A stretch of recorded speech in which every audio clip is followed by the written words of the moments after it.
Hola, muy buenas tardes, estimados estudiantes. Por motivo de tiempo, ¿verdad? Vamos a dar inicio a lo que es la tutoría número 3, que estaba programada para el día de ahora, sábado 7 de septiembre de 2019. Como les comentaba en el correo que les envié, se han dado algunos problemas en plataforma que han venido a retrasar un poco el inicio de la tutoría, ¿no? Porque algunos estudiantes no se podían conectar. En el caso del grupo virtual 3, no sé por qué no me han escrito qué habrá pasado. Yo les mandé dos correos, uno el día de ayer con el enlace de eh, la presentación en Teams para que puedan ingresar a la aplicación y se puedan incorporar a la tutoría, y el día de ahora se los acabo de volver a enviar como a la 1:20. La tutoría estará siendo grabada para que ustedes la puedan revisar en su tiempo. No sé si es que han tenido problemas con el ingreso o quizás trabajo o algunas actividades no se lo han permitido. Vamos a dar inicio entonces. Les voy a compartir lo que es la presentación que se ha preparado para el día de ahora. La asignatura es Investigación en Educación Matemática 2 de la Licenciatura en Enseñanza de la Matemática. Esta es la tutoría número 3, como les mencionaba, correspondiente a lo que es el día sábado 7 de septiembre de 2019. Yo soy el tutor encargado del grupo virtual 3. Mi nombre es Johnny Oswaldo Gómez Torres. El coordinador de la cátedra es el licenciado Wilner Edenilson Vázquez Hernández, de la modalidad de distancia de la Facultad de Ciencias Naturales y Matemáticas de la Universidad de El Salvador. Me hubiese gustado contar con su presencia para poder discutir algunos temas que he notado en algunos de los temas que han trabajado. También quería comentarles que quiero programar lo que es una tutoría de repaso para el día miércoles. No sé cómo estarán de tiempo en horario de 7 a 8, que es el horario que designamos en la tutoría 1. Me gustaría que me escriban y me comenten cómo están para ese día, para que podamos revisar algunos contenidos importantes que yo creo que son en los que se ha estado fallando, para solventar estas dudas y hacer el trabajo lo mejor posible, ¿no? Porque ya toca la entrega del primer avance, que es el día 13, si no me equivoco, que es viernes, creo. Entonces, eso, ¿verdad? Programar esa tutoría es bastante importante. La agenda que se tenía programada para el día de ahora, tenemos saludo y bienvenida. Como ya les di la bienvenida y el saludo, pues pasamos a lo que es los recordatorios.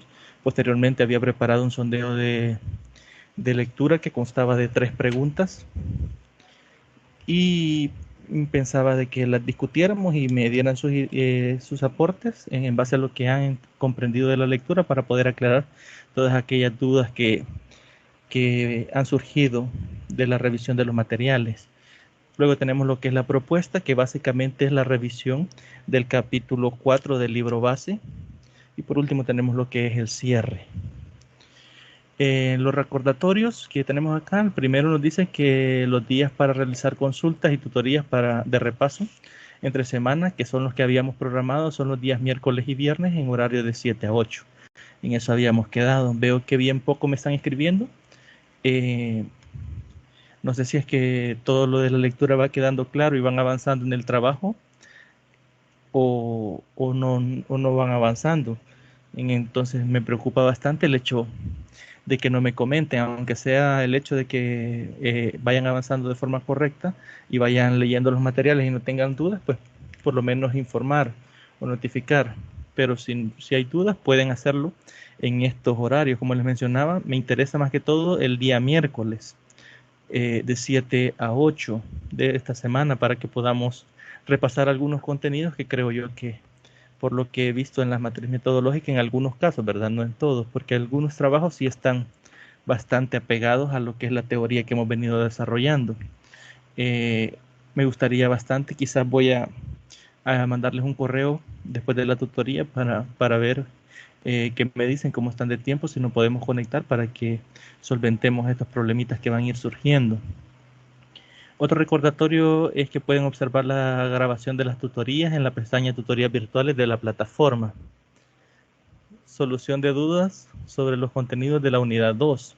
En este sentido, como no tenemos participación de estudiantes, creo que no vamos a tocar este tema porque no sé qué dudas podrán tener de estos contenidos, de lo que se ha trabajado. Y pues para mí es bastante preocupante porque, como les digo, no sé cómo van y esa incertidumbre, pues a la larga, a última instancia, puede que se vean perjudicados ustedes por el hecho de que la tarea que vayan presentando, los avances que vayan presentando de la investigación les salgan con más observaciones que las que se podrían tener si lo revisáramos más a profundidad. Luego, por último, hacer conciencia, ¿verdad?, de que deben de realizar todas las lecturas que se publican en la plataforma. El hecho de que se les publique ahí es porque es una fuente de información para ustedes, para que sepan cómo van a desarrollar cada parte del trabajo. No quiere decir de que solo van a enfocarse en entregar las tareas y no van a leer los materiales. Creo que deberían de leerlo. En algunos casos sí me he dado cuenta por los trabajos, la forma en que van redactados sus tareas hasta ahorita. Da bastante a veces que pensar de que sí han leído los materiales porque sí se apegan a los criterios que los materiales nos dan para elaborar la investigación, ¿no? Pero en algunos casos, uno o dos casos, noté de que hay bastante ambigüedad y no se han leído estos materiales. Entonces, la cuestión es esa, ¿verdad? Hacerles conciencia de que es su responsabilidad como estudiante leer todos los materiales que se le presentan. El hecho de que no se le vaya a evaluar, digamos, de una forma por medio de un examen u otra actividad que tenga bastante peso, no quiere decir que usted no debe leer los recursos o los materiales que se le colocan en plataforma, ya que estos están ahí por una razón y es facilitarles a ustedes el desarrollo de sus investigaciones, ¿no? Entonces, es una forma de apoyarles, el presentarles esas lecturas que les van a facilitar la redacción y la planeación de su trabajo de investigación. Entonces, vuelvo y repito, por favor, leámosla y si hay alguna duda, pues escríbanme que yo trataré de responderles a la brevedad posible. Como les he dicho, si me escriben al correo electrónico, prácticamente yo ando conectado todo el tiempo. Trataré de responderles de forma inmediata, ¿ya? Para que si ustedes están trabajando en algún tiempo libre que tengan y tienen alguna duda específica, me la hacen llegar, yo les respondo en el momento y ustedes siguen trabajando y solventan ese problema que les pueda surgir. Eso sí lo hacen mediante el correo electrónico. Si lo hacen en plataforma, pues yo entro todos los días a plataforma, perdón, y ahí les respondería cuando en los horarios en los que entro. Y pues que son los que están acá arriba, ¿no? Los miércoles y viernes de 7 a 8. También no pueden escribir los demás días porque también estoy ingresando, pero la respuesta va a ser un poco más tardía. Puede tardar algunas horas, ya que no paso permanentemente ingresando a la plataforma. Entonces así estaríamos. Y luego pasamos a lo que son los avisos. La entrega del primer avance de la investigación la tenemos el día 13 de septiembre. Voy a revisar en el calendario, pero creo que eso es el día viernes. Acá mi calendario dice que día 13 es viernes. Sería el viernes, este viernes que viene, esta semana.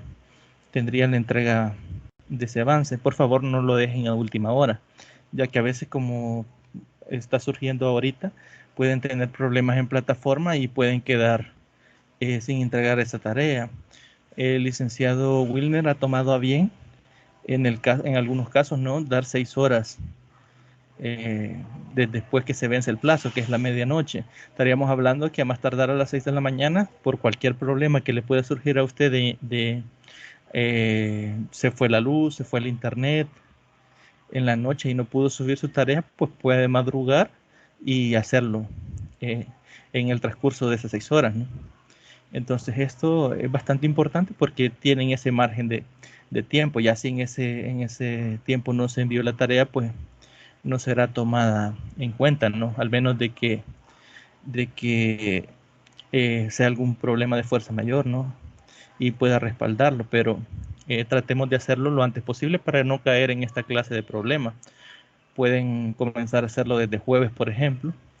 Les queda un día de ventaja, ¿no? Si falla plataforma, pues tienen todo el viernes para ver si se van a algún ciber o algo a enviar su tarea en el caso de que no tengan internet, ¿no? Si lo hacen con anticipación, pero si lo hacemos el día viernes, corríamos bajo nuestro riesgo, ¿no?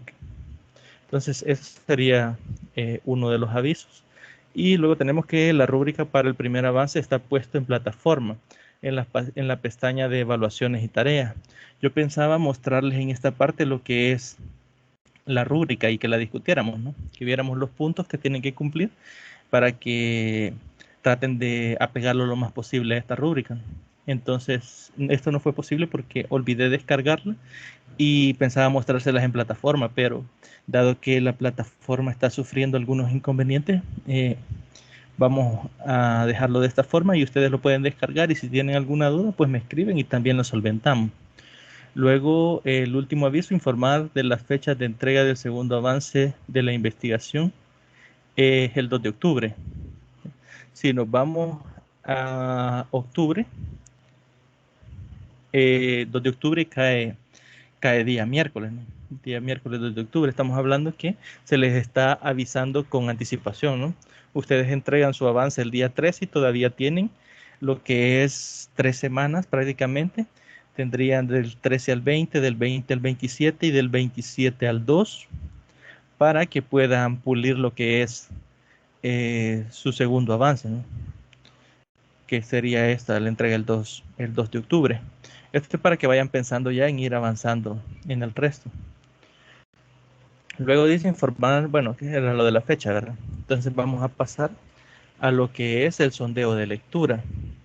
En este caso voy a dejar planteadas las 3 preguntas y como no hay participantes, las respuestas ustedes cuando vean el video, pues si han leído el material, traten de ponerle pausa después de cada pregunta y responder, ¿no?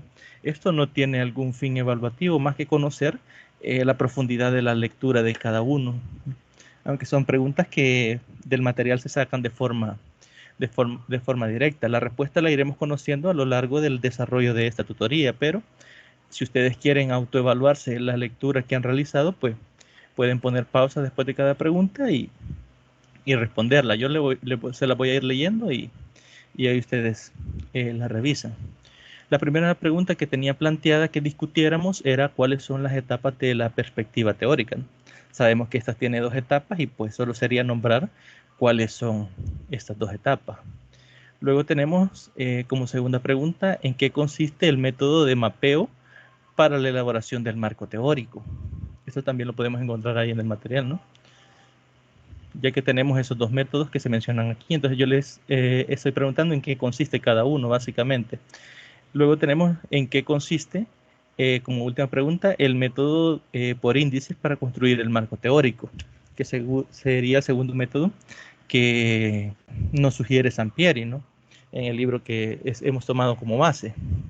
Entonces quedarán acá las preguntas y ustedes traten de responderlas cuando estén revisando el video.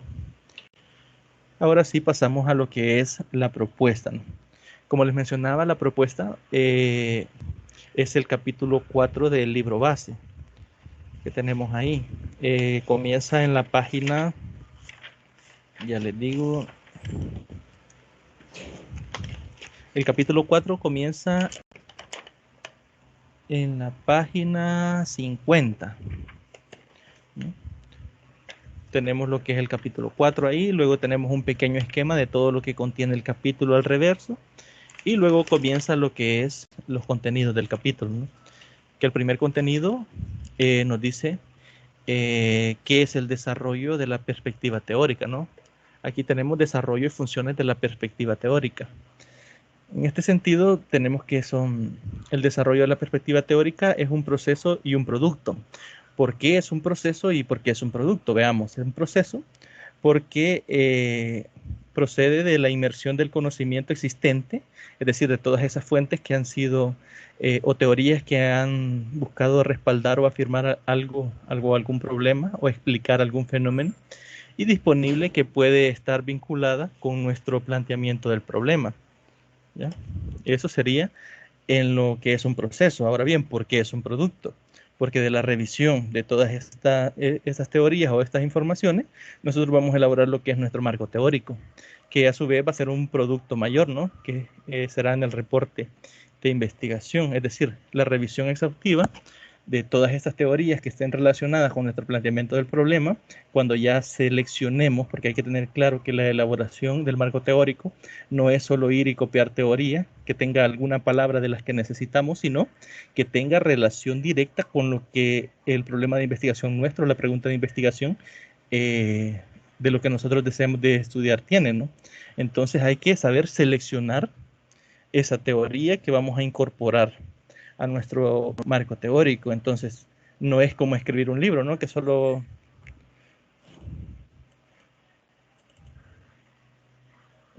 quiero ver, creo que alguien intentó ingresar, pero no me aparece acá la...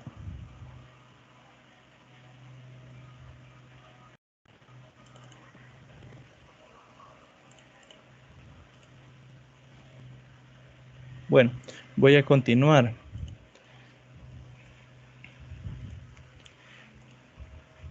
Como les mencionaba, hay que saber seleccionar esa teoría, ¿no? No es como escribir un libro, que nosotros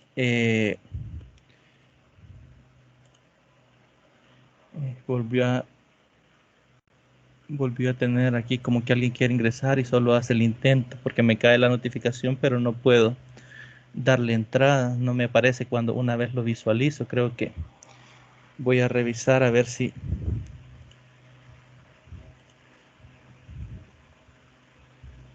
Bien, voy a continuar. Entonces,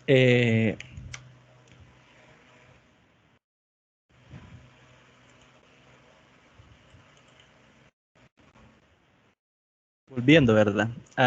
Que les decía que no es como escribir un libro, de que solo vamos a ver algún contenido específico y no lo vamos a relacionar con el siguiente, que va a ser, porque si no lo que tendríamos es una serie de temas que tienen algo en común, pero que no profundicen en algo específico. Entonces, el marco teórico de la investigación debe de llevar relación con lo que nos interesa, ¿no? Luego dice que Mertens en 2005 nos señala cómo encaja la investigación en el panorama de lo que se conoce sobre un tema o tópico estudiado. Asimismo, nos puede proporcionar ideas nuevas y nos es útil para compartir los descubrimientos recientes de otros investigadores. Si nos fijamos, nuestro marco teórico, si es un tema que sea bastante, digamos, que haya sido bastante investigado, vamos a tener infinidad de fuentes de consulta, ¿no? Pero no todas estas fuentes nos sirven o algunas nos pueden servir más que otras. Ya vamos a ver cómo se van a seleccionar las fuentes que nos interesen, ¿no?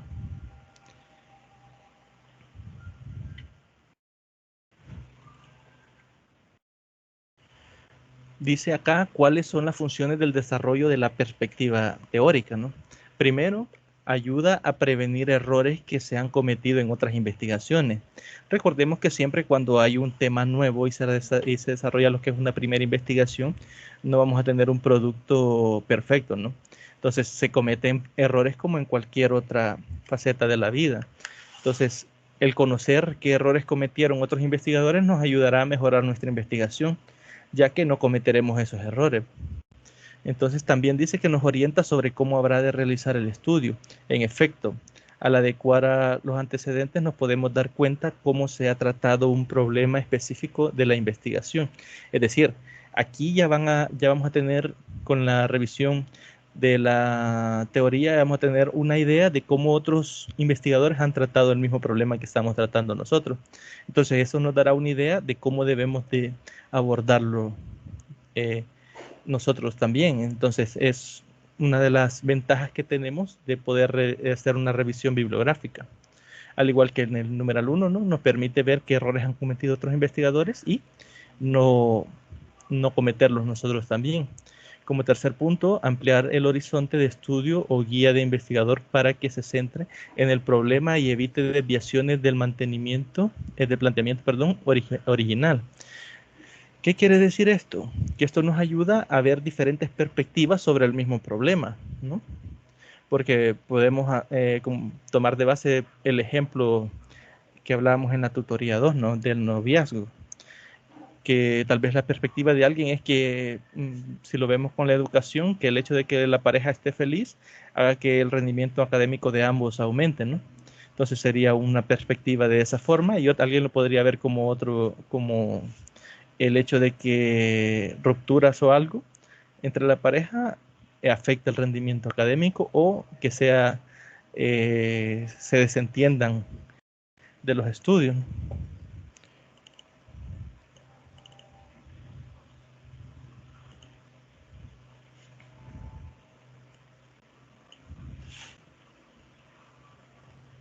Hola,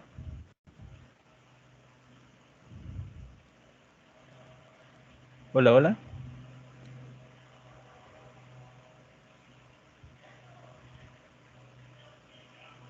hola, hola,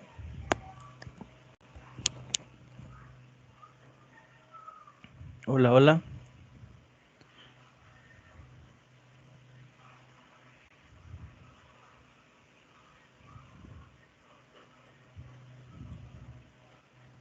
hola, hola, hola. ¿Me escuchas? Sí. Bien, ha habido una serie de problemas con respecto a la plataforma y eso nos había perjudicado con lo que es el desarrollo de las tutorías. Eh, Se comenzó a grabar a la 1:30. Voy a continuar con la grabación de la tutoría y si tiene alguna pregunta, no sé si tiene micrófono para que me lo pueda decir, si no, me escribe acá en el chat, ¿no? Bien, entonces, por si tiene alguna duda de lo que se va desarrollando, me escribe acá en el chat. Yo voy a estar saliendo permanentemente para ver que todo esté bien. Le estoy compartiendo lo que es mi escritorio, no sé si lo logra ver.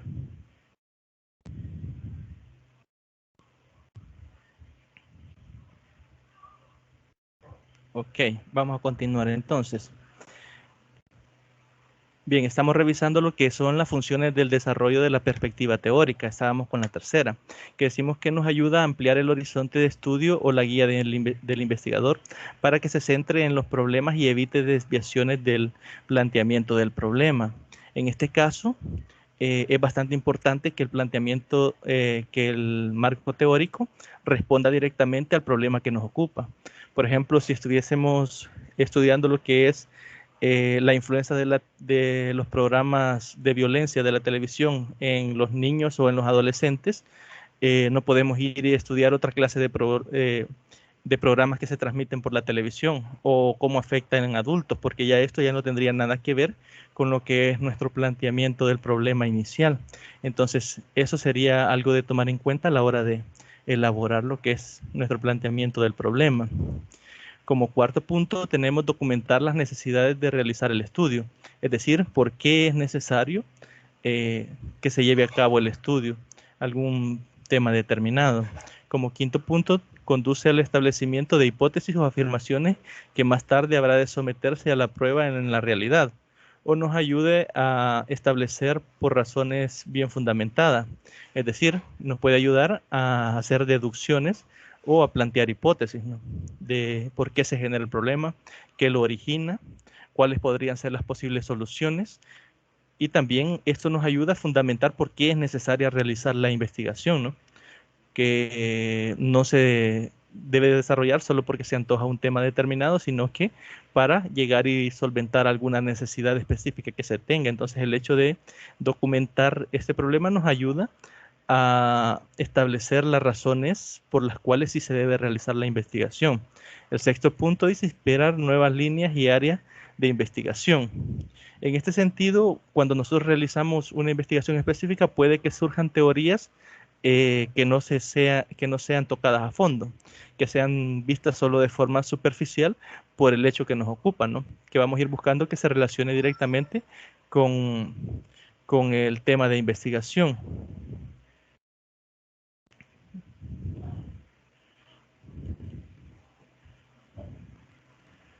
Fátima sigue conectada, acabo de recibir un mensaje suyo. No sé si lo envió antes o después de ingresar, porque me acaba de caer al teléfono. Ah, ok, entonces voy a continuar. Creí que era que la había sacado. Eh, Luego tenemos lo que es un ejemplo sobre una investigación sin sentido por no contar con perspectiva teórica. Nos dice que si intentamos probar que determinado tipo de personalidad incrementa la posibilidad de que un individuo sea líder, al revisar los estudios sobre liderazgo en la literatura respectiva, nos daremos cuenta de que tal investigación carece de sentido. ¿Por qué carece de sentido? Pues se ha demostrado, dice, con amplitud que el liderazgo es más bien producto de la interacción entre tres elementos, que serían las características del líder, las características de los sujetos o miembros del grupo y la situación en particular. Es decir, bajo estas tres características depende el hecho de poder ser líder o no, y no como se está planteando el problema arriba, ¿no?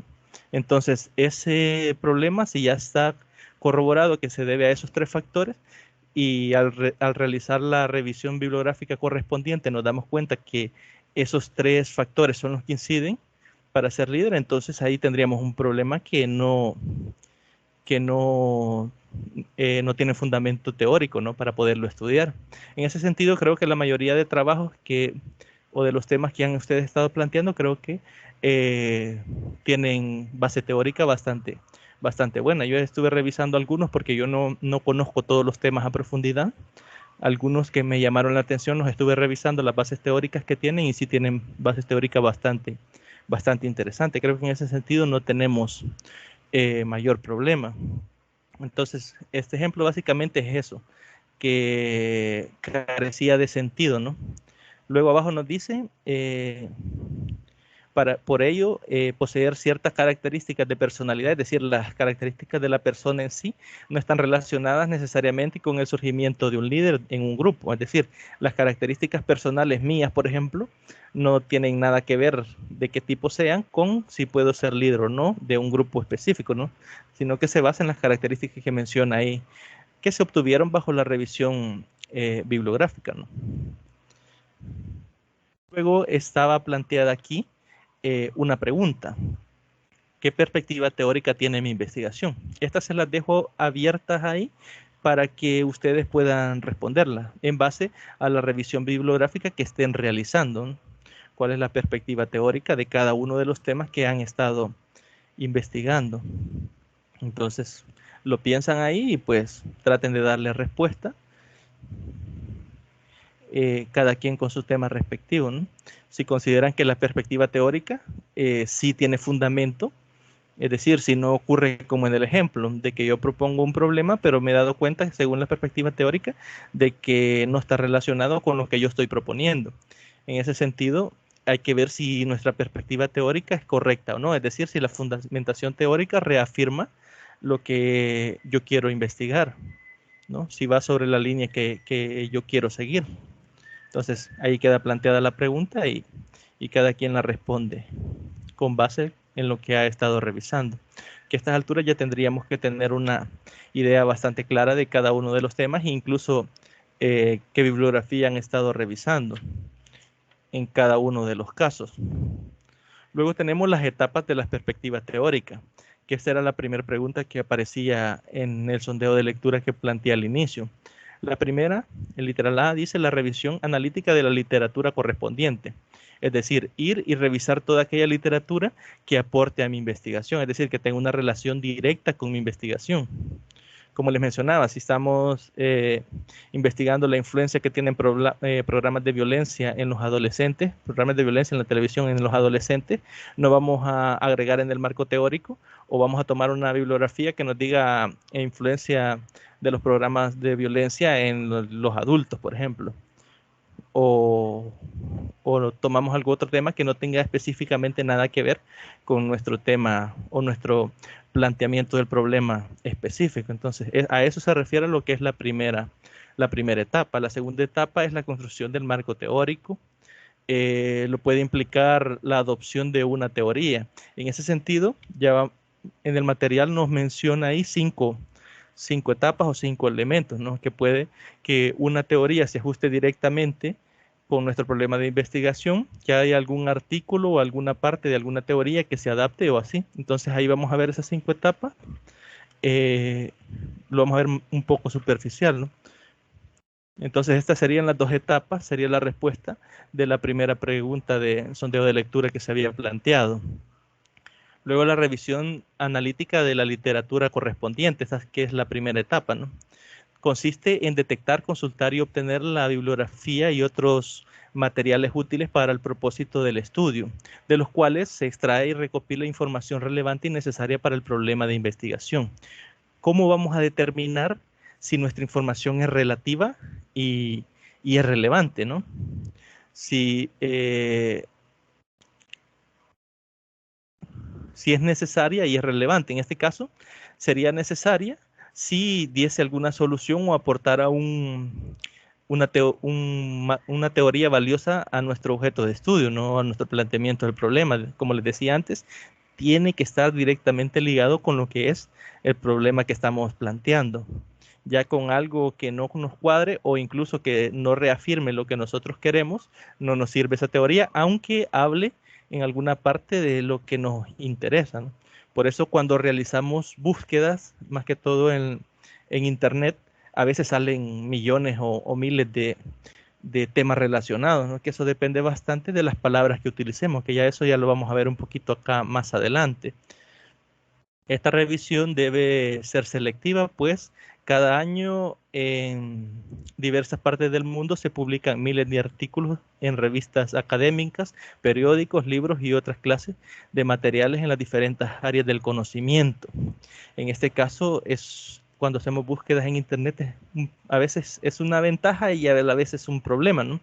Porque de tantos resultados que obtenemos de la búsqueda, no sabemos cuáles son aquellos que se apegan en ser relevantes y en ser necesarios a nuestra investigación. Entonces tendríamos que leer mucho y mucho, mucho para poder seleccionar cuáles nos sirven y cuáles no. ¿Cómo entonces hacemos para seleccionar esto? Ahí en el material, en la página 55, nos aparece lo que es los motores de búsqueda que utilizan en Google, ¿no? Que ahí menciona lo que es lo booleano y nos da lo que es algunas referencias especializadas, que ahí lo pueden revisar, incluso pueden hacer la práctica en el buscador de Google. Ustedes pueden escribir búsqueda avanzada de Google y les va a direccionar a una página donde pueden utilizar diferentes palabras, siempre que estén relacionadas con el tema específico que usted busca, para que le filtren. ¿Qué hace estos filtros? Que aquello que no está relacionado con esas palabras específicas o que esas variables no están relacionadas, lo descarta. Por ejemplo, yo pongo rendimiento académico y amistades en el aula, por ejemplo. Entonces, el conector I lo que hace es que solo me busca aquellos documentos en los cuales el rendimiento académico y las amistades dentro del aula están relacionados. Entonces ya me está descartando cualquier otro documento o cualquier otra investigación que tenga estas palabras, pero que estas palabras no estén relacionadas, porque puede que alguna investigación hable en una parte de rendimiento académico y en otra parte hable de las amistades que se dan dentro del aula, pero que no lo establezca como una relación. Si bien vamos a ver de que aparecen estas palabras en esta investigación, no están relacionadas y nuestro interés es que estén relacionadas bajo este ejemplo que hemos planteado. Entonces, el hecho de que no estén relacionadas no nos serviría, aunque sí involucre los términos que hemos utilizado en la búsqueda. Entonces, la búsqueda avanzada en Google nos viene a facilitar bastante esto con los conectores I. Claro que nosotros que somos de matemáticas se nos facilita el hecho de utilizar, ¿no?, el I o el O, que sabemos que si utilizamos I nos estamos refiriendo a que sean ambos al mismo tiempo y el O uno o el otro. Entonces, esos conectores nos sirven o los utilizamos con bastante frecuencia en los buscadores de Google. Otras cosas que se suelen utilizar cuando realizamos búsquedas avanzadas es poner las palabras entre comillas. A esas palabras les llamamos palabras clave. Siempre, ¿verdad? Casi la mayoría del tiempo las sacamos de lo que es el planteamiento del problema, directamente para que tenga que ver con lo que nos interesa. Entonces, acá al final tenemos que si al revisar la literatura nos encontramos con que el área de interés hay 5.000 posibles referencias, es evidente que se requiere seleccionar solo las más importantes y recientes. y que además estén directamente vinculados con nuestro planteamiento del problema. Si se fijan, este material hace bastante hincapié en que todo el marco teórico debe ir encaminado a tener una vinculación para profundizar en el tema que nos ocupa, es decir, el tema que nos interesa específicamente. Y como les mencionaba, ¿no? Al principio, por ejemplo, tenemos 5.000 posibilidades, que serían pocas, porque con todas las que salen año tras año, 5.000 creo que es un número bastante bajo, sin filtrarlo, ¿no? Ya si realizamos una búsqueda avanzada y aplicando filtros, vamos a ir viendo que ese número va bajando. El mismo material nos da un ejemplo ahí de cómo han ido filtrando un tema determinado y ha ido reduciendo el número de resultados. Entonces es una parte importante ahí a tomar en cuenta al realizar la búsqueda. Luego tenemos, a continuación dice, comentaremos los pasos que usualmente se siguen para revisar la literatura. El primer paso dice, inicio de la revisión de la literatura. El segundo, obtención o recuperación de la literatura. Y por último tenemos la consulta de la literatura. En el primer paso, inicio de la revisión de la literatura, nos dice que la revisión puede iniciarse directamente con el acopio de referencias o fuentes primarias. ¿Cuáles serían estas fuentes primarias? Que son las que marcamos acá abajo. Las referencias a fuentes primarias proporcionan datos de primera mano, pues se trata de documentos que incluyen los resultados de estudios correspondientes. Ejemplos de estas son libros, antologías, artículos de publicaciones periódicas, monografías, tesis, disertaciones, documentos oficiales y páginas de internet, etcétera. Es decir, todos estos elementos serían las fuentes primarias. Si tenemos libros que se relacionen con la investigación, artículos, pueden ser de revistas científicas o tesis o algún material que podamos tener a la mano para realizar la revisión. Sin embargo, dice, es poco común que suceda así. ¿Por qué? Porque cuando nos metemos a investigar un tema específico, por ejemplo, tomemos alguno de los que han presentado ahí, rendimiento académico versus alguna otra variable. El error, por ejemplo, creo que algunos se han ido por esa vía. El error como una forma de reforzar el proceso de enseñanza-aprendizaje. ¿Quién en casa tiene un libro de eso? O una tesis o una revista. Es bastante difícil, ¿no? Entonces, por lo general, tenemos que irnos y abocarnos a lo que es el Internet. Y más específicamente, como les mencionaba anteriormente, los buscadores como Google. Por ello es conveniente iniciar la revisión de la literatura consultando uno o varios expertos del tema. Aquí nos dice que puede ser algún profesor o, por ejemplo, ¿no? Y buscando vía internet fuentes primarias en centros o sistemas de información y y bases de referencia y datos, ¿no? ¿Qué pasa acá? Como les mencionaba, si vamos y buscamos directamente en el buscador de Google, vamos a obtener muchos resultados de nuestros temas de investigación. Entonces, para saber cuáles son relevantes y cuáles involucrar, van a tener que hacer una revisión bastante exhaustiva. Para ello, utilizar lo que es la búsqueda avanzada, que solamente mencionaba con anterioridad. Ahora bien, para ello necesitamos elegir las palabras claves, o también llamados descriptores o términos de búsqueda, los cuales deben ser distintivos del problema en estudio y se extraen de la idea o tema y del planteamiento del problema. Si los términos son vagos y generales, obtendremos una consulta con muchas referencias e información que no es pertinente para nuestro planteamiento. En ese sentido, las bases de referencia funcionan como disparadores o motores de búsqueda, que les mencionaba. Tenemos Google, Yahoo, Altavista, etcétera. En ese sentido, yo solo he usado estos dos, lo que es Google y Yahoo. A mí me gusta de Google de que solo coloca búsqueda avanzada en Google y automáticamente se nos abre la página donde nos proporciona las herramientas para que podamos filtrar los resultados. Entonces es bastante sencillo. Por ejemplo, dice, si hacemos una consulta con la palabra escuela, educación, comunicación, empresas o personalidad, aparecerán miles de referencias y nos perderemos en un mundo de información. Entonces los términos de búsqueda deben ser precisos. Por lo que si nuestro planteamiento es concreto, la consulta tendrá mayor enfoque y sentido y nos llevará a referencias apropiadas, que es lo que les mencionaba.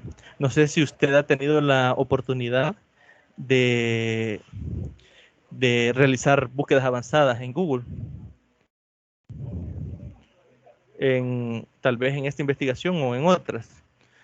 Voy a tratar de mostrarles solo lo que es la ventana de Google. Le voy a dejar de compartir lo que es la presentación para compartirle lo que es el navegador, para que vea que es bastante sencillo.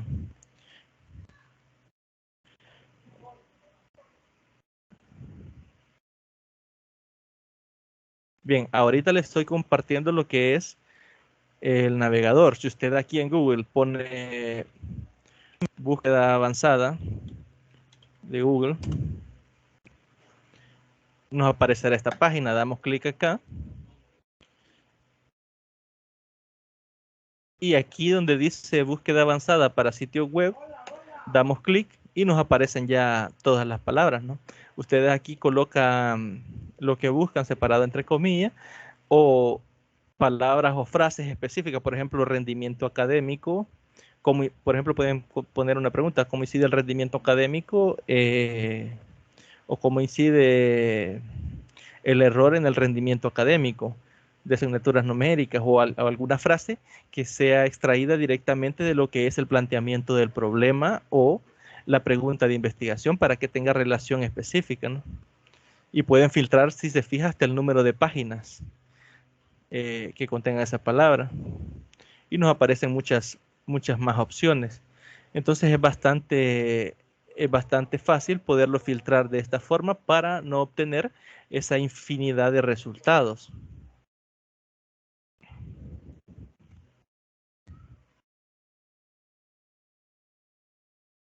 Google Académico ha utilizado. Sí, también es uno bastante conocido.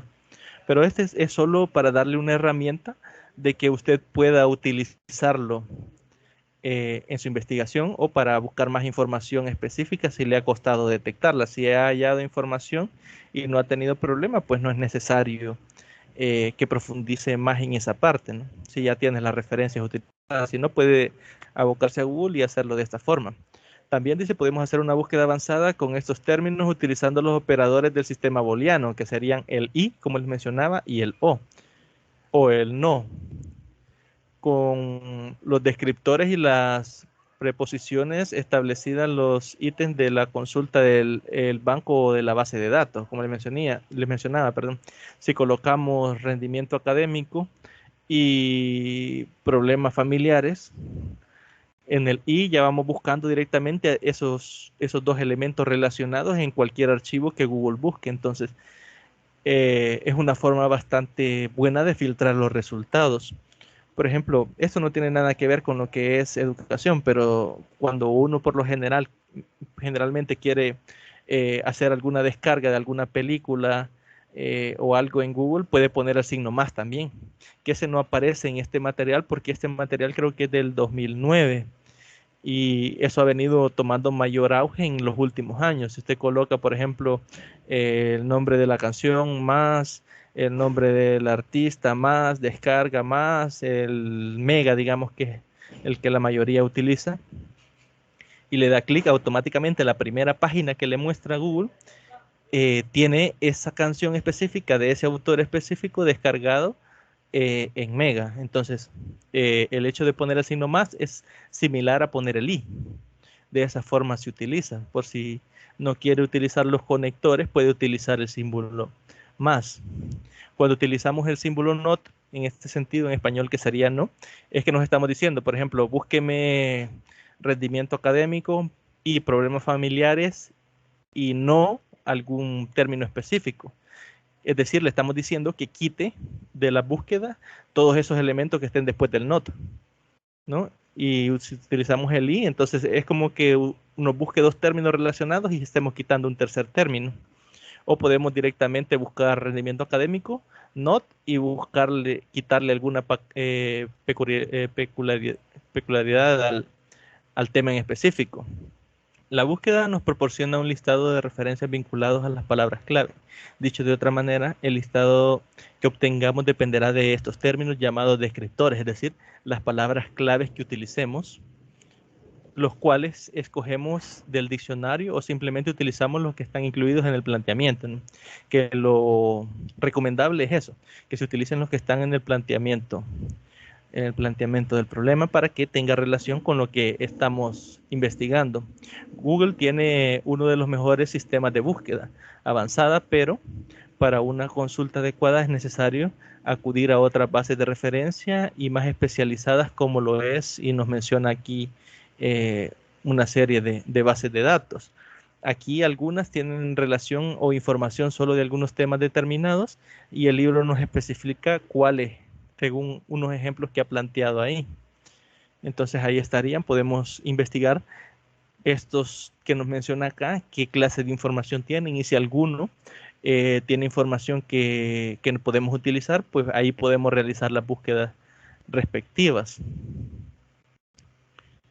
¿Qué son las palabras claves? Las palabras elegidas se recomienda escribir un título preliminar de estudio y seleccionar las 2 o 3 palabras que capten la idea central.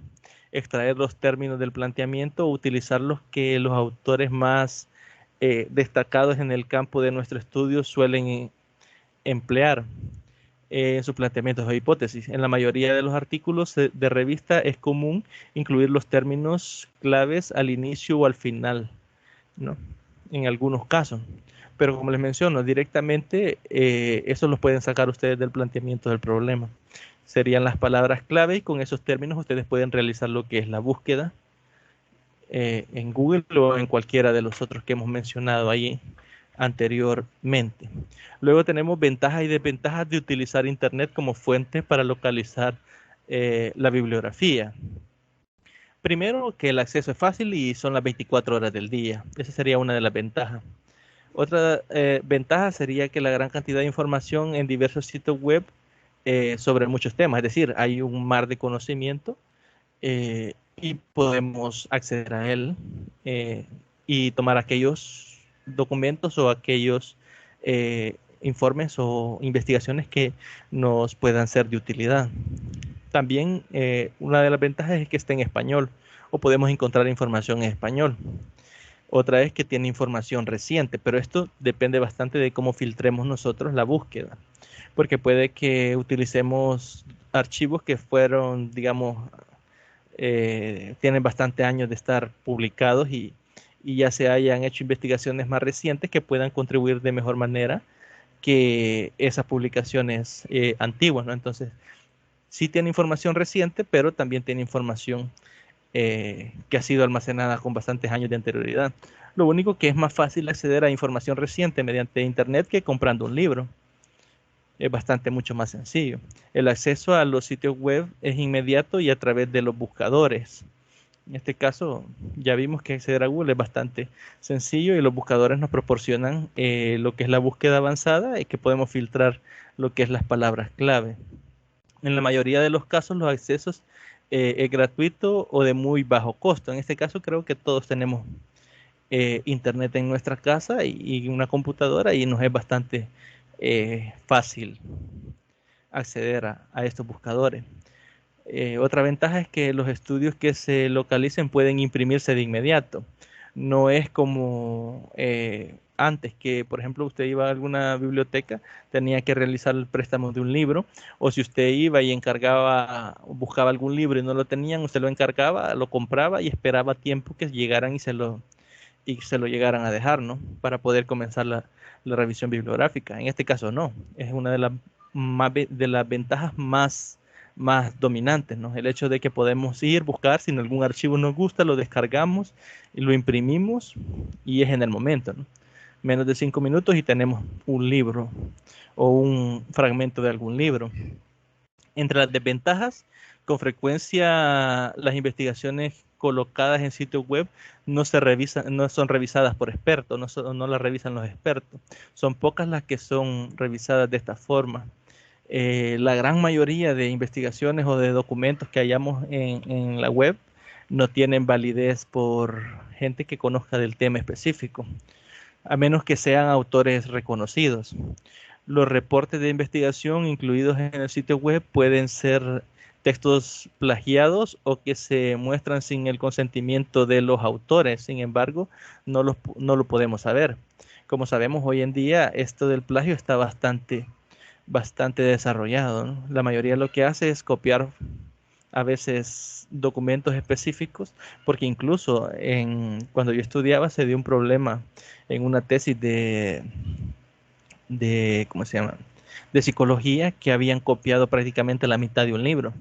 Entonces eso del plagio es bastante a considerar, ¿no? Que no sabemos si el reporte que estemos utilizando puede ser plagiado de algún tema específico donde no se le autorice el uso o su distribución, ¿no? Entonces, otra de las desventajas es que puede ser muy tardado localizar estudios sobre nuestro tema y que sean de calidad, pues abundan las páginas o sitios que se refieran a nuestro planteamiento, pero no incluyen investigaciones con datos, sino opiniones, ideas o servicios de consulta. ¿Qué es lo que mencionaba? Si no filtramos adecuadamente o no utilizamos las palabras claves de forma correcta, o los operadores booleanos, vamos a tener muchísimos resultados y pues va a ser bastante difícil que puedan encontrar información que de verdad sea importante para la investigación. Como dice acá, podrían ser incluso solo opiniones al respecto, ¿no? De personas que han dado su opinión en la red y eso nos genere una pérdida de tiempo en la búsqueda, ¿no? Otra de las desventajas es que la información puede estar desorganizada de manera que puede ser poco útil, ¿no?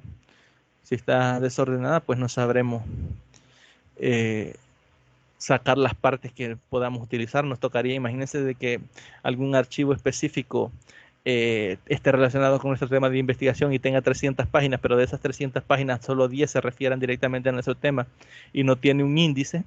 No podemos leer las 300 páginas para buscar la parte que nos interesa, ¿no? Entonces, esa es una de las desventajas, que no todos los archivos que están ahí están ordenados o tienen alguna forma de búsqueda de algún texto particular que nos interese. Otra de las desventajas es que para tener acceso a la mayoría de los textos complejos de los artículos se debe pagar entre 5 y 30 dólares estadounidenses. Esto se da a veces con alguno de los libros o algunos documentos en investigaciones. Hay páginas que se dedican a venderlas, ¿no? Le pagan al autor y ellos le aumentan un poco el precio para sacar alguna ganancia y le venden lo más común, libros digitales, ¿no? Que a veces cueste encontrarlos para descargar. Por lo general se encuentran, algunas veces se encuentran, pero es bastante difícil encontrarlo. Entonces, es una de las desventajas, que puede que haya información importante, pero que tenga algún costo el hecho de poder acceder a ella. Luego pasamos a lo que es la obtención o recuperación de la literatura. Una vez identificadas las fuentes primarias pertinentes, es necesario localizarlas en la bibliografía física y electrónica. Ahí nos menciona, por ejemplo, en biblioteca, bibliotecas u otros lugares donde se encuentren, ¿no? Si comparamos artículos de revistas científicas, las descargamos y guardamos en nuestro disco duro para su posterior consulta y también suelen imprimirse, no es una forma de recuperación, por eso dice obtención y recuperación. Obtención si está de forma física en alguna librería o en algún lugar y podemos ir y acceder a ella, o si la podemos comprar, o en el caso de buscarlas en internet, si las podemos imprimir, ¿no? Si son libros comprados vía internet, estamos pendientes de que lleguen a nuestras manos, etcétera, ¿no? En este caso, creo que esto no nos afectaría mucho porque considero que no será necesario la compra de libros vía internet, ¿no? Porque la mayoría de temas creo que han elegido, hay bastante información en la red y de forma gratuita, ¿no? Pero es una de las cosas a considerar. Luego tenemos lo que es después de la recuperación o la obtención de la literatura, que sería consultarla, es decir, leer las partes específicas que nos interesan, ¿no? Una vez se ha localizado físicamente las referencias o la literatura de interés, se procederá a consultarlas. El primer paso consiste en seleccionar las que serán de utilidad para nuestro marco teórico específico y desechar las que no nos sirven. Es decir, como les mencionaba anteriormente, puede que algún archivo específico esté relacionado con nuestro tema, pero no esté bajo nuestro enfoque de investigación. Entonces, aunque tenga relación, puede que no encontremos nada interesante ahí, tengamos que desecharlo. Cuando realicemos la consulta, vamos a determinar si nos sirve o no nos sirve lo que hemos recuperado. En ocasiones, una fuente primaria puede referirse a nuestro problema de investigación, pero no sernos útil porque no enfoca el tema desde el punto de vista que, bueno, esto es lo que le estaba mencionando, ¿no? El que nos puede interesar. Se han realizado nuestros estudios que han encontrado explicaciones más satisfactorias, invalidando sus resultados o desaprobando sus conclusiones. Se declararon errores de métodos o porque se realizaron en contextos plenamente diferentes a nuestra investigación. Entonces, es bastante importante que al revisar nuestra literatura tomemos los archivos más recientes, ¿no? O las investigaciones más recientes al respecto, porque nos aportarán visiones más acertadas a los entornos.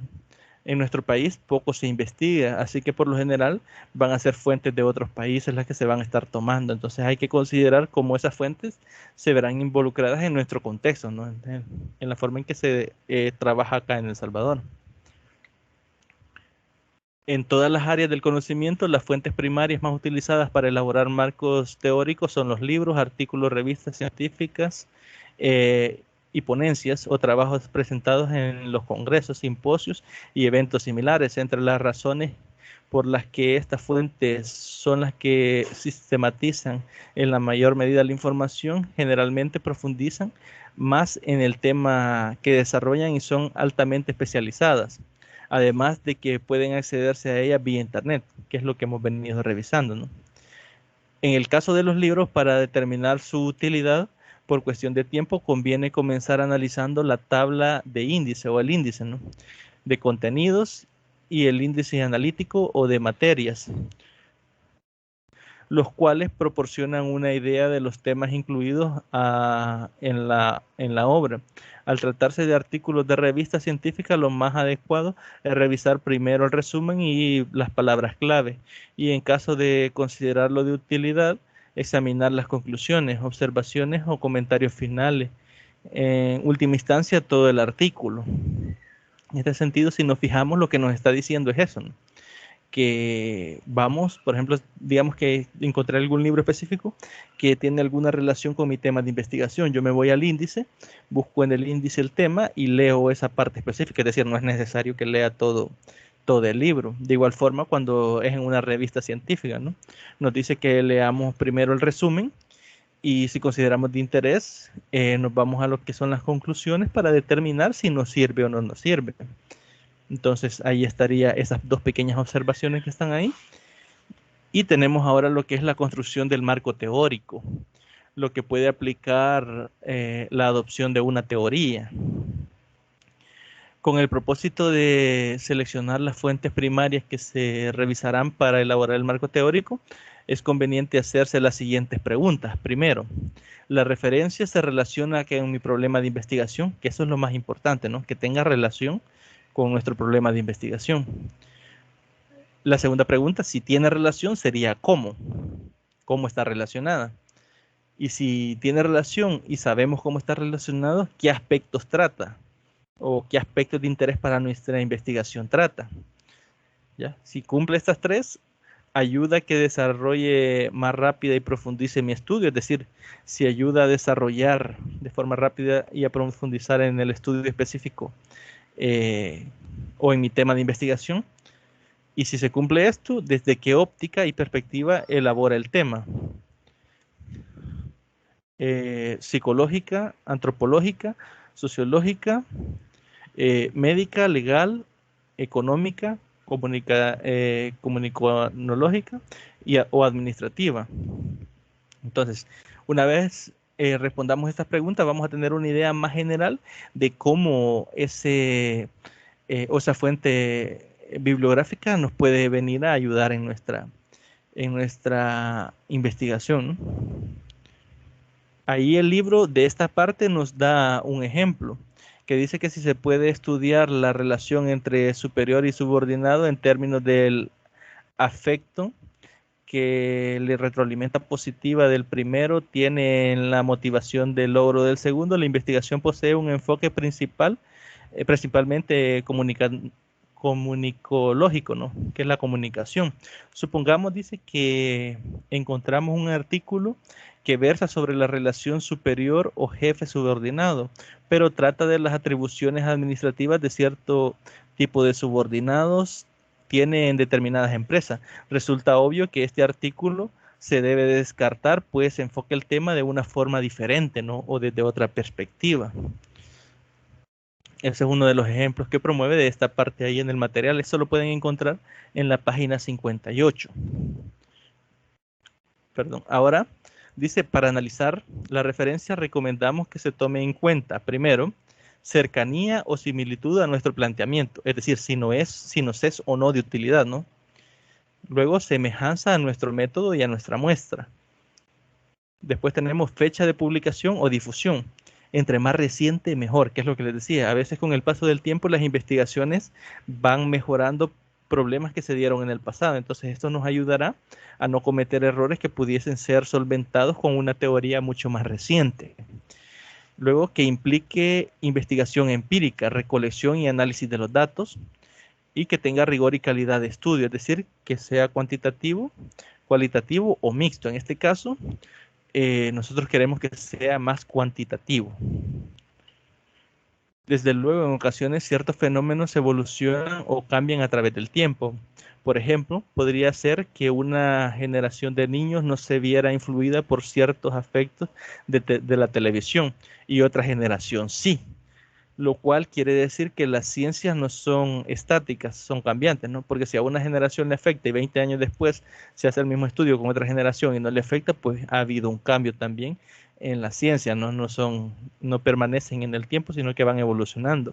Hoy en día nuestra percepción sobre diversos fenómenos ha cambiado con el desciframiento del genoma humano, los actos terroristas del 2001 en Estados Unidos, el tsunami que impactó a Asia en 2004, el desarrollo de las comunidades de telefonía o los sucesos locales.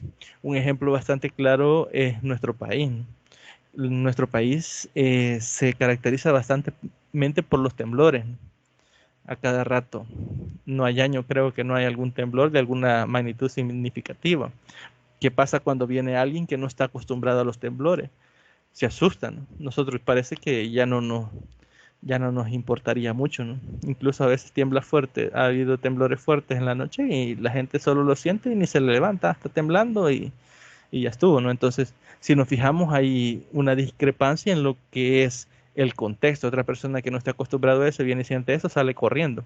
Entonces, a veces en las perspectivas teóricas también hay esas discrepancias.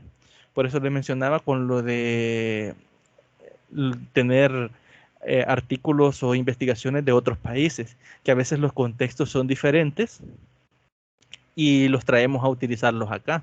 Entonces sería de ver cuáles contextos se asemejan a los nuestros para tener un mejor apego a lo que es la información, ¿no? Y a nuestro desarrollo en investigación. Desde luego que en ocasiones ciertos fenómenos evolucionan o cambian a través del tiempo. Por ejemplo, podría ser que una generación, bueno, que es lo que estábamos diciendo, ¿no? Luego tenemos qué información o contenido se extrae de las referencias. Una vez que ya tenemos ubicadas las referencias, qué contenidos hay que extraer. A veces se extrae una sola idea o varias ideas. Otras, una cita, un resultado o múltiples comentarios.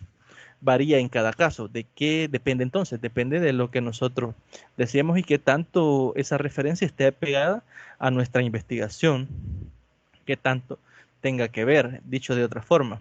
Al identificar la literatura útil se puede diseñar un mapa de revisión, el cual es una imagen de conceptos de la agrupación propuesta respecto a las referencias del planteamiento y que ilustra cómo cómo la indagación contribuirá al estudio del mismo. Como tercer punto dice, cuando ya se ha puesto junta la literatura que se consideró para la elaboración del mapa de revisión, también se deben empezar a generar lo que son los resúmenes del artículo y documentos más relevantes y la extracción de ideas y cifras o comentarios. Esto es bastante importante porque si vamos a extraer una cita específica, puede que alguna referencia bibliográfica sea únicamente para extraer una cita o extraer algo más amplio, ¿no? Como pudiese ser una caracterización de algún tema específico o de alguna relación que nos interese. Como cuarto punto dice, estos resúmenes e informes se combinan posteriormente en el marco teórico. Es decir, una vez que tenemos todos estos resúmenes organizados, la combinación de estos va a hacer que nos dé lo que es el producto, que es nuestro marco teórico. Para eso más adelante nos explica cómo es que son los dos métodos para elaborar lo que es el marco teórico, que son los que les preguntaba en el sondeo de lectura. ¿Qué nos puede revelar la revisión de la literatura? Primero, son 5 elementos. El primero dice que existe una teoría completamente desarrollada, con abundante evidencia empírica y que se aplica a nuestro problema de investigación. Este lo pueden encontrar, ya les digo, en la página 60. Aquí únicamente les voy no quise profundizar en cada uno de ellos porque tiene bastante teoría. Quizá vamos a desarrollar lo que es una tutoría de repaso para abordarlos específicamente cada uno con sus características. Se los voy a ir leyendo acá y les voy a ir leyendo algunas características que yo he marcado acá. No voy a ahondar en lo que son los ejemplos, ¿no? De este tenemos que cuando la revisión de la literatura revela que hay teorías capaces de describir, explicar y predecir el planteamiento o fenómeno bajo estudio de manera lógica, completa y profunda y coherente, la mejor estrategia para construir el marco teórico es tomar esa teoría como la estructura misma de este, es decir, de nuestra investigación. Cabe señalar, en términos generales, una teoría es un conjunto de proposiciones, interrogaciones capaces de explicar por qué y cómo ocurre un fenómeno. En palabras de Kerlinger en 2002, la teoría constituye un conjunto de constructos o conceptos vinculados, definiciones y proposiciones que presentan una visión sistemática de los fenómenos. Se debe tener cuidado de no investigar algo que ya está investigado de forma profunda, es decir, que hay que tener cuidado de que si es algo que ya se conoce por completo y que no se puede dar algún aporte significativo nuevo, es mejor no estudiarlo, ¿no? Si ya está profundizado ese tema específico. Debemos darle un nuevo enfoque. Dice, cuando encontramos una teoría sólida que explique el planteamiento de interés, debemos darle un nuevo enfoque a nuestro estudio a partir de lo que ya está comprobado, planteado en otras interrogantes de investigación. Obviamente aquellas que no han podido resolverse en la teoría, o bien para profundizar y ampliar elementos de teoría y visibilizar nuevos horizontes. Es decir, puede que alguna teoría esté completa, pero que no esté de todos los enfoques. Hay algún enfoque que falta, podemos plantear ese mismo tema de investigación, pero visto desde otro enfoque.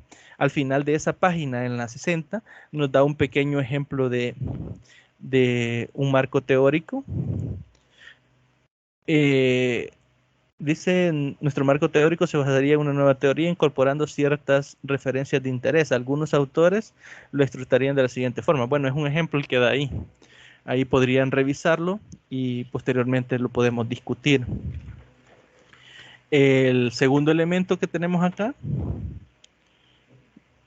dice que hay varias teorías que se aplican a nuestro problema de investigación. Este es el más común que podemos hallar, que hayan bastantes investigaciones que se relacionen, ¿no?, con lo que queremos investigar. Podemos elegir cómo sabemos cuál tomar en cuenta, porque a diferencia del anterior, si hay uno que lo explica bien, se toma ese en cuenta y solo se va caracterizando o dándole otro enfoque. En este sentido, no. Si hay varios, podemos elegir uno y basarnos en este para edificar el marco teórico, desglosando teorías de manera cronológica, o bien tomar partes de algunas o de todas las teorías. Es decir, podemos tomar pequeños fragmentos de diferentes teorías siempre y cuando estos fragmentos no difieran. ¿Qué quiero decir con esto? Que se interrelacionen de tal forma que apoyen la misma teoría. Porque imagínense de que ponga en mi marco teórico una teoría que dice una cosa y otra teoría que la contradice, pues entonces no estaría haciendo nada, porque la idea es que apoye a enmarcar lo que es nuestro planteamiento o nuestro problema de investigación, conocer qué se conoce de este.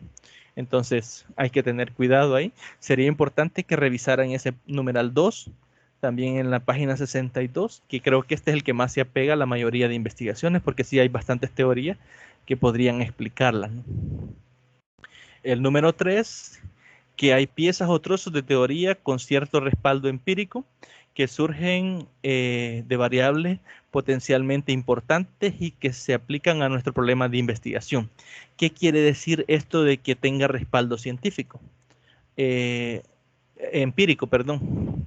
Que se han desarrollado investigaciones en esta área y se ha obtenido alguna conclusión con base en estas investigaciones, ¿no? Entonces, este sería un respaldo empírico, y si hay ciertas partes de esa investigación que nos interesan, pues podemos extraerlas para elaborar lo que es nuestro marco teórico. El cuarto elemento dice que hay que descubrir que hay descubrimientos interesantes, pero parciales, sin llegar a ajustar una teoría. Este lo podemos encontrar en lo que es la página 63. Dice que en ciertos campos del conocimiento nos dispone de muchas teorías que explican los fenómenos que se estudian. A veces solo se tienen generalizaciones empíricas, es decir, proposiciones que han sido comprobadas en la mayor parte de las investigaciones realizadas. Bueno, este era del anterior. El 4 está en la 64. Que hay descubrimientos interesantes, pero parcialmente sin llegar a ajustar a una teoría. En la literatura podemos encontrar que hay teorías sin generalizaciones empíricas, sino solo con algunos estudios previos vinculados relativamente con nuestro planteamiento. Podemos organizarlos como antecedentes de la forma lógica y coherente, destacando los más relevantes en cada uno de los casos y citándolos como unos puntos de referencia, en este caso, ¿no? Y por último tenemos lo que son existentes guías aún no estudiadas e ideas vagamente relacionadas con el problema de investigación. Eso también lo pueden encontrar en la página 64 por si le quieren dar una revisión. Dice que en dichos casos el investigador tiene que buscar literatura que, aunque no se refiera al problema específico de la investigación, lo ayude a orientarlo a él. Y nos da un pequeño ejemplo ahí al finalizar la página, que lo podemos revisar. Ahora bien, el tercer subtema que teníamos para la tutoría de ahora era algunas observaciones sobre el desarrollo de la perspectiva teórica. Antes de recolectar los datos, nos ayudará es decir, antes de recolectar los datos, ¿a qué nos ayudará? Realizar el desarrollo de la perspectiva teórica.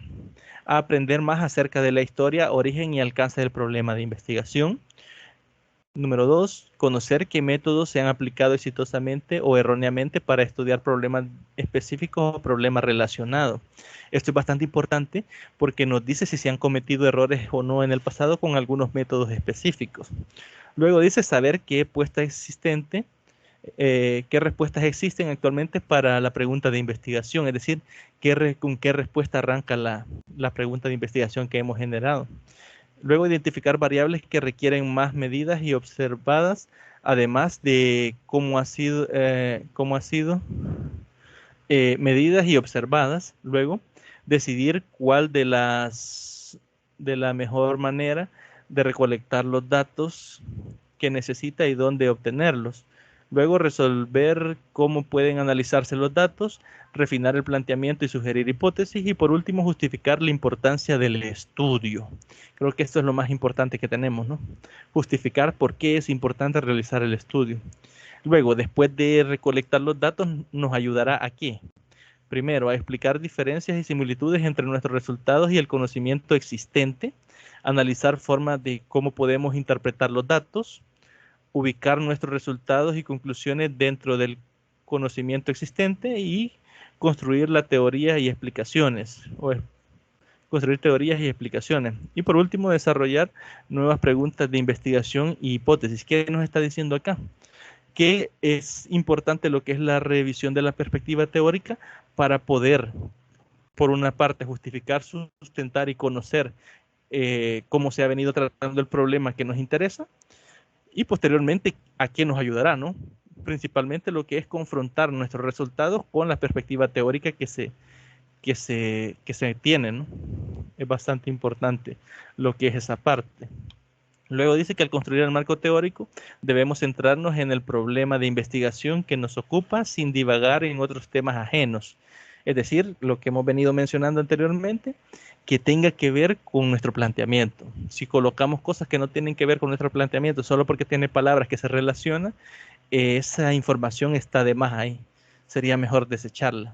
Un buen marco teórico no es aquel que contiene muchas páginas, sino aquel que trata de profundizar únicamente los aspectos relacionados con el problema y que vincula de manera lógica y coherente los conceptos y las proposiciones existentes en el estudios anteriores. Si nos fijamos en eso, es bastante importante. No importa tanto el número de páginas, sino que tenga relación directa con nuestro planteamiento, ¿no? Y que esté diseñado de forma lógica y coherente para tener una idea directa lo que enmarca nuestro planteamiento. Luego dice, construir el marco teórico no significa solo reunir información, sino también ligarla o interpretarla. En ello, la redacción y la narrativa son importantes porque las partes que lo integran deben estar enlazadas y no debe brincarse de una idea a otra. Es decir, si no tienen relación los temas o subtemas, puede que lo que hagamos sea estar dando una lista de contenidos y algunas explicaciones que no tengan que ver con el tema que nos interesa.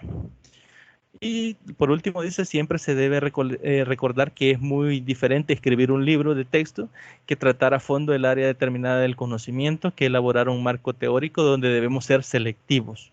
Como les mencionaba al inicio, en este caso la palabra que nos ocupa o que nos llama la atención es esto de ser selectivos. Es decir, seleccionar aquella información o elaborar aquellos resúmenes solo de información que tenga que ver directamente con nuestro planteamiento. Ahora vamos a ver un ejemplo. Dice, bueno, el ejemplo dice sería que quien trata de investigar cómo afecta a los adolescentes exponerlos a programas televisivos con alto contenido sexual, desarrolla una estructura del marco teórico más o menos así. Primero dice la televisión, historia de la televisión, tipos de programas de la televisión, efectos macrosociales de la televisión, uso y graficaciones de la televisión. Luego tenemos subtema que sería niños, otro subtema adolescentes, otro subtema adultos, exposiciones selectivas a la televisión, violencia en la televisión, tipos de violencia sería en 7.1, el 7.2 sería efectos de la violencia, el 8 sexo en la televisión, el 8.1 tipos, el 8.2 efectos, el 9 sería el erotismo en la televisión y el 10 la pornografía en la televisión. Pregunto, ¿estaría bien este esquema de marco teórico si analizamos que el contexto es cómo afecta a los adolescentes? Es decir, solo nos interesa a los adolescentes exponerse a programas televisivos con alto contenido sexual. Si analizamos los contenidos que se están tomando en cuenta en este ejemplo, veremos que hay bastante discrepancia, ¿no? ¿Por qué? Porque lo que hemos hecho es vagar sobre diversos temas relacionados con la televisión, pero que no nos interesa. ¿Por qué? ¿Qué nos interesa, por ejemplo, los tipos de programas televisivos? Solo nos interesa aquellos que tengan contenido sexual y que esos estén mostrados en adolescentes, ¿no? Entonces, estos contenidos no estarían directamente ligados a lo que es el tema que nos interesa, ¿no? Entonces, ¿qué hemos hecho acá? Hemos saltado de tema en tema, pero que no tiene relación con lo que nos interesa. No sé si tiene alguna duda con respecto a esto, porque esto es bastante importante aclararlo, que sí debe tener relación con el tema que nos ocupa. No podemos saltar en temas que no nos aportan nada a lo que, no es, a lo que es nuestro planteamiento. Por ejemplo, acá, adultos, uso de graficaciones de la televisión. En adultos no nos interesa, o sea, todos estos efectos macrosociales de la televisión, todo esto no nos interesa en este tema de estudio que hemos determinado. Entonces aquí lo que se ha hecho es eso, saltarse de tema en tema y no profundizar en lo que nos interesa. Este sería un ejemplo de un marco teórico que hace eso, que busca ilustrar lo que se comenta anteriormente, pero que lo que logra es saltar en diversos temas que tienen que ver con la televisión, pero que no profundizan en lo que nos interesa en este sentido. Bueno, no sé si tiene alguna duda hasta acá.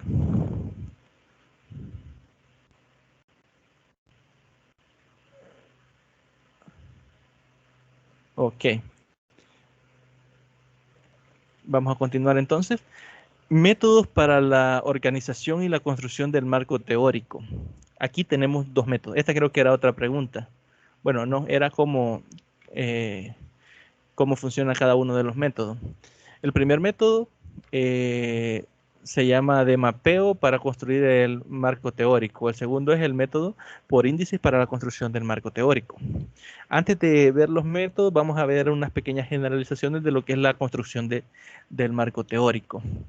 Una vez extraída y recopilada la información que nos interesa de las referencias pertinentes para nuestro problema de investigación, podremos empezar a elaborar el marco teórico el cual se basará en la integración de la información recopilada. Es decir, todos estos pequeños resúmenes que hemos fabricado de las fuentes bibliográficas, lo integraremos para formar lo que es o lo recogeremos para formar lo que es el marco teórico. Un paso previo consiste en ordenar la información recopilada de acuerdo con uno o varios criterios lógicos y adecuados en temas de investigación. Algunas veces se ordena cronológicamente, otras por subtemas o por teorías. En este caso depende bastante del que realiza la investigación determinar cómo va a agrupar esos contenidos, ¿no? O esos aportes que ha sacado o resúmenes que ha sacado de lo que es la fuente bibliográfica. Y al final nos da un ejemplo. Por ejemplo, se utilizan fichas o documentos en archivos y carpetas en la computadora para recopilar información. Se ordenan de acuerdo con el criterio que se haya definido. En este caso, cada quien define qué criterio va a tomar para archivar eh, esta fuente. De hecho, hay quien trabaja siguiendo su propio método de organización. En definitiva, lo que importa es que este resulte eficaz, dice Hernández Sampieri, ¿no? Que sea eficaz quiere decir de que logre una profundización bastante buena sobre el tema en cuestión y que nos ponga en contexto de lo que es el problema en sí. Y ahora sí, vamos a ver primero un ejemplo del, del método de mapeo para construir el marco teórico, que es el método de mapeo. El ejemplo dice clima organizacional. El siguiente es un ejemplo de mapa de literatura para un estudio cuyo objetivo esencial era validar una escala para medir el clima organizacional en el contexto laboral mexicano. La revisión de la literatura se encontró que el estudio incluye definiciones y modelos de clima organizacional, causas y efectos de este, así como instrumentos que lo miden, por lo que debió recurrir a una investigación que considere sus componentes, dimensiones y variables. Primero sacó lo que es las palabras clave, ¿no? Que serían las que utilizaríamos en la búsqueda. Primero, clima organizacional, ¿no? Viene directamente de lo que es cómo hemos planteado el problema. Luego tenemos la medición, es decir, nos interesa saber cómo se mide. En función se pretende validar el instrumento de medición, ¿no? Y luego tenemos lo que son las definiciones, por qué se refiere a definiciones que son específicamente un concepto. Y luego tenemos qué dimensiones tiene, o factores, o y factores, dimensiones y factores. Se busca considerar las dimensiones concebidas como parte del clima organizacional Y luego tenemos lo que son los modelos para encontrar esquemas empíricos sobre las causas y efectos. Y posteriormente, como sexto punto, tenemos lo que es, se incluyen las variables relacionadas con el clima organizacional como, como cultura organizacional y los que menciona acá abajo, ¿no? Que en este sentido lo buscaron en inglés. Y dice para ver sus diferencias con el concepto de interés. Sin embargo, se excluyen para el ejemplo con el propósito de no extenderlo, ¿no? Es decir, todas estas que menciona acá se excluyeron para no hacerlo más extenso el ejemplo. Entonces ellos se forman un pequeño esquema. Primero, clima organizacional. Lo hemos dividido en definiciones, dimensiones, mediciones y modelos. Primero, de la búsqueda bibliográfica obtuvimos estas dimensiones, ¿no? Debate dice esencia, medida múltiple de los atributos organizacionales, medida perspectiva de los atributos individuales, medida perspectiva de los atributos organizacionales, y nos da ahí un conceptos más de definiciones, ¿no? Que caerían en lo que es la primera de de los conceptos claves que hemos tomado. Estos serían los conceptos claves, los 4 que aparecen arriba. Entonces, toda esta información cae acá. En dimensiones, dice que son dimensiones diversas, las más de 85 distintas, las que se han considerado con mayor frecuencia en la literatura, dice, moral, apoyo a la dirección, innovación, percepción. Si nos fijamos, todas estas dimensiones vienen relacionadas al tema que es clima organizacional, ¿no? En nuestro caso particular dependería de cada tema. Luego sería el siguiente concepto, que es la medición, dice, 28 detectados, 5 validados para el medio laboral de interés. Es decir, detectó 28 instrumentos de medición y detectó que 5 de esos 28 están validados para poderlo utilizar en el medio en que lo requiere la persona, ¿no? Y luego, por último, tenemos el último concepto, que es modelo, que dice que con mayor abundancia empírica y más recientemente. Y ahí nos muestra modelo de la diversidad de efectividad general y nos aparece quiénes son los autores de los modelos. Y tenemos ahí esos 4 modelos. ¿Qué pasa después de los modelos? Hay que colocar lo que son los autores principales de cada una de estos conceptos, ¿no? De los 4 que tenemos acá arriba, es decir, de esta teoría que hemos fundamentado. ¿Qué es lo que se realiza acá? Clima organizacional, siempre las mismas 4 conceptos, y hemos puesto quiénes son los autores principales, ¿no? En esas categorías. Esto nos sirve para poder hacer referencia. Una vez utilizamos algo específico de una de estas dimensiones en alguna parte del marco teórico, desde aquí podemos arrastrar directamente lo que es la referencia. Y dice, entonces la estructura del marco teórico con base en los 4 temas quedaría de la siguiente forma. Primero, definiciones, características y enfoques del clima organizacional. Luego, dimensiones del clima organizacional. Luego tenemos modelos del clima organizacional, medición del clima organizacional. Y por último, conclusiones del marco teórico. Conclusiones al marco teórico. ¿Ya? Y cada uno de estos temas que hemos mencionado acá, de estos 5 temas, va a desplegar más subtemas. Por ejemplo, el primero desplegaría definiciones fundamentales, características organizacionales o percepciones, dicotomía del clima, que sería objeto-sujeto, y así, ¿no? Iría desplegándose de cada uno de estos que hemos formado acá, iría desplegándose más elementos, así como muestra el ejemplo que tenemos ahí en pantalla. Y con esto tenemos lo que es el ejemplo completo del primer método, ¿no? Que sería el método de mapeo para construir el marco teórico, perdón. Como hemos visto, el método de mapeo consiste en tomar los conceptos claves o palabras clave de nuestro planteamiento del problema y buscar las fuentes bibliográficas que respalden nuestro enfoque, ¿no?, del problema.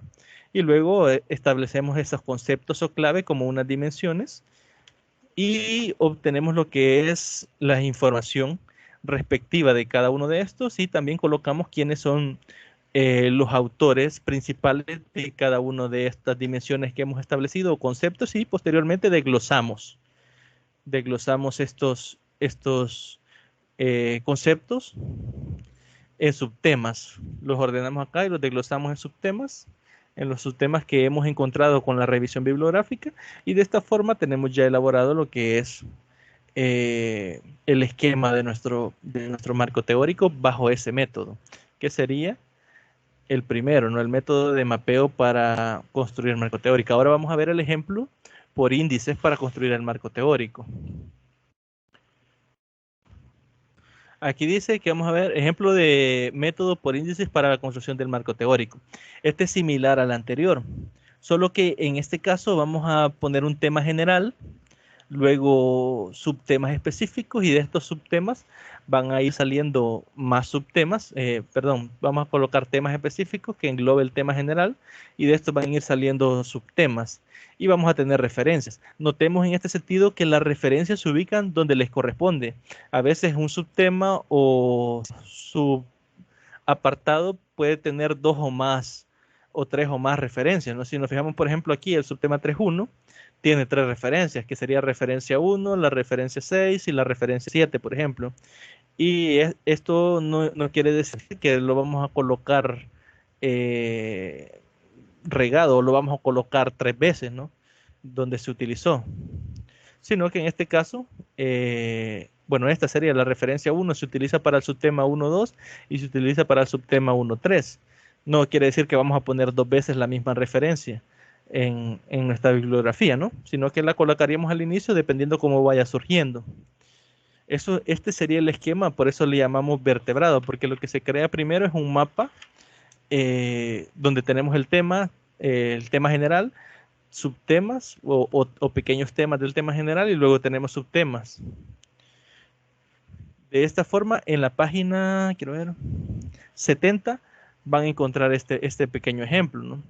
Dice, si se desea plantear una investigación para determinar los factores que inciden en el voto para las elecciones municipales de Bolivia, o en Bolivia, después de revisar la literatura, se encontraron diversos factores que impactan en el voto. Primero, la imagen del candidato, imagen del partido o fuerza política que le apoya al candidato, estructura partidista, mercadotecnia partidista, mercadotecnia electoral y acción electoral. Es decir, cuando revisé la bibliografía, tuve que todos estos factores incidían en el voto, ¿no? Entonces, estos serían los temas y cada uno se desplegaría en subtemas y así sucesivamente, quedando el índice como se muestra a continuación. Factores que inciden en el voto de las elecciones municipales en el caso de Bolivia, dice. Primero, si nos fijamos, tenemos ahí el tema, ¿no? Imagen del candidato, que es el que tenemos acá. Y los subtemas dice antecedentes del candidato y noticias de él, que los votantes conocen. El 1.2 sería atribuciones respecto al candidato, honestidad, perseverancia, experiencia, capacidad para gobernar, liderazgo atribuido, carisma, simpatía, inteligencia y otras.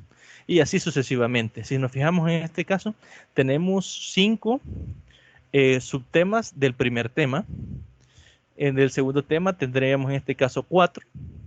Y así, si nos fijamos ahí se va extendiendo. Por eso se le llama vertebrado. Porque cuando creamos lo que es el tema general, los temas que engloba el tema general y los subtemas de cada tema, si nos fijamos lo que hemos ido haciendo es expandiendo, ¿no? A partir de estos temas. Por eso se le llama vertebrado. Partimos de este esquema vertebral, ¿no? Que serían los temas que arroja lo que es la revisión de la literatura. Y por último, tenemos lo que es la redacción del marco teórico. Recapitulemos, dice, el comentario hasta ahora y retomemos el ejemplo del noviazgo, que fue el que vimos en la tutoría pasada, expuesto en los 2 últimos capítulos anteriores. El ejemplo fue acotado a la similitud. La similitud ejerce algunas influencias sobre la elección de la pareja en el noviazgo y la satisfacción de la relación. Esto también podría delimitarse a la satisfacción. Si la joven Mariana siguiera los pasos que hemos sugerido para el desarrollo de su perspectiva teórica, realizaría las siguientes acciones. Primero, acudiría a un café de internet, al centro de cómputo de la universidad o desde su computadora en casa, se enlazaría a varios centros de referencia, buscaría referencias de los últimos 5 años, por ejemplo, y acá nos dice dónde la buscaría, ¿no?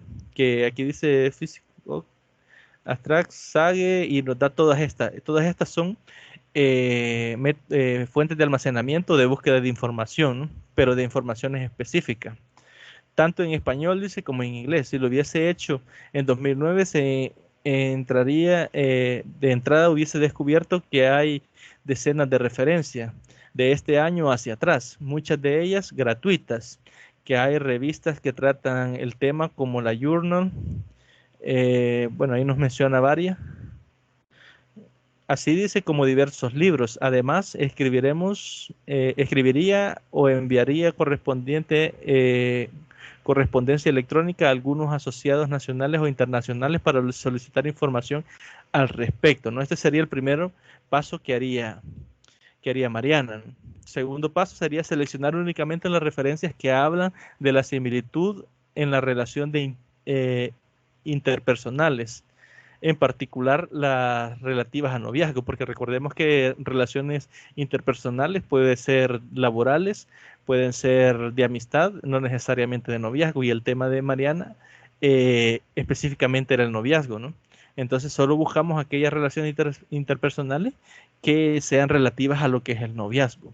El tercer paso sería construiría su marco teórico sobre la siguiente generalización empírica, sugerida por la literatura pertinente. Las personas tienden a seleccionar para sus relaciones interpersonales heterosexuales a individuos similares a ellos en cuanto a la educación, nivel socioeconómico, raza, religión, edad, cultura, actitudes e incluso atractivo físico y psíquico. Es decir, la similitud entre dos personas del sexo opuesto aumenta la posibilidad de que establezcan una relación interpersonal, como sería el caso del noviazgo. Esas serían las acciones que tendría que realizar Mariana, para poder comenzar a plantear lo que es su marco de referencia o su marco teórico. Con eso concluye lo que es el capítulo 4, que era el que teníamos que revisar en esta tutoría. Tengo acá lo que son preguntas finales y luego tenemos lo que es la despedida. No sé si tiene alguna pregunta con respecto a la tutoría o con respecto a alguno de los materiales que se han subido a plataforma o del primer avance de la investigación en sí.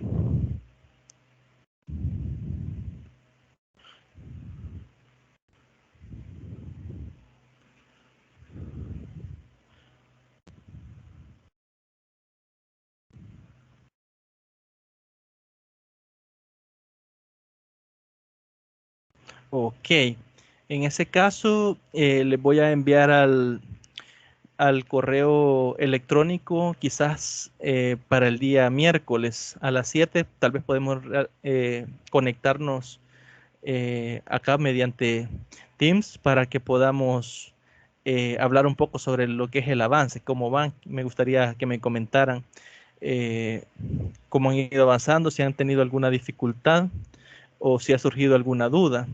Eso sería el día miércoles. No sé cómo estará de tiempo usted para ese día. Pero igual, les voy a escribir, les voy a mandar el mensaje a todos para que nos pongamos de acuerdo, para ver si es posible conectarnos y desarrollar una tutoría de repaso con algunos contenidos que no hemos podido visualizar a fondo hasta ahora por cuestiones del escaso tiempo que dura la tutoría. Si no tiene problema, entonces quedaría, bueno, voy a escribir a los demás para el día miércoles a las 7 para que me puedan comentar cómo van y si hay alguna duda poderla aclarar, ¿no? A las 7 es que sería en el horario que definimos en la primera tutoría, que eran miércoles y viernes de 7 a 8. La vez pasada les mandé un correo electrónico de una tutoría de repaso el día viernes, pero ahora se los estoy diciendo, o por lo menos lo estoy diciendo acá, para que cuando vean la tutoría el resto de los compañeros puedan escribirme y decirme cómo están de tiempo y podamos conectarnos y solventar alguna duda que tal vez ellos tengan, si en el caso usted no tuviese. O si tuviera, pues ahí mismo se solventa. Entonces quedaríamos hasta acá. Voy a detener la grabación y,